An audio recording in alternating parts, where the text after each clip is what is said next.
যে মাকে অ্যাম্বুলেন্সের অভাবে একদিন হাসপাতালে নিয়ে যেতে পারেননি, সেই মায়ের স্মৃতিতে একজন মানুষ তার পুরো জীবন উৎসর্গ করে দিলেন অন্যদের জীবন বাঁচাতে।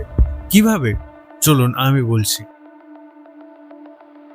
ইনি হলেন কারিমুল হক।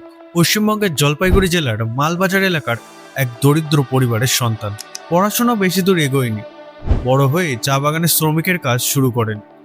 মাসে আয় করতেন মাত্র 4,000 টাকা মতো। কিন্তু 1995 সালে একটি ঘটনা তার পুরো জীবনটাকে বদলে দিল। হঠাৎ অসুস্থ হয়ে পড়লেন তার মা। তাকে দ্রুত হাসপাতালে নিয়ে যাওয়া দরকার ছিল, কিন্তু প্রত্যন্ত গ্রামে তখন সহজে কোনো অ্যাম্বুলেন্স পাওয়া যাচ্ছিল না। কারিমুল ঘরে ঘরে গিয়ে সাহায্য চেয়েছিলেন, চেষ্টা করেছিলেন মাকে হাসপাতালে নিয়ে যাওয়ার, কিন্তু শেষ পর্যন্ত তার মাকে বাঁচানো সম্ভব হয়নি। মায়ের মৃত্যুর সেই যন্ত্রণা কারিমুলকে ভিতর থেকে ভেঙে দিয়েছিল, কিন্তু তিনি সেই যন্ত্রণার কাছে হার মানেননি, বরং একটা শপথ নিয়েছিলেন, আর কোনো মানুষ যেন অ্যাম্বুলেন্সের অপেক্ষায় প্রাণ না হারায়। 1998 সালে নিজের সামর্থ্য অনুযায়ী একটি মোটরসাইকেলকে নিয়ে তিনি সেটাকে বানিয়ে ফেললেন তার নিজের বাইক অ্যাম্বুলেন্স। এরপর শুরু হলো এক অসাধারণ যাত্রা। দিন হোক অথবা রাত, বৃষ্টি হোক বা অন্ধকার, কোনো অসুস্থ মানুষের ফোন এলেই কারিমুল বেরিয়ে পড়তেন। প্রত্যন্ত গ্রাম থেকে রোগীদেরকে নিজের বাইকে করে নিয়ে যেতেন হাসপাতালে বা স্বাস্থ্য কেন্দ্রে। আর এই পরিষেবার জন্য নিতেন না তিনি একটি টাকাও, কারণ তার কাছে এটা কোনো ব্যবসা ছিল না, এটা ছিল তার মায়ের প্রতি দেওয়া একটা প্রতিশ্রুতি।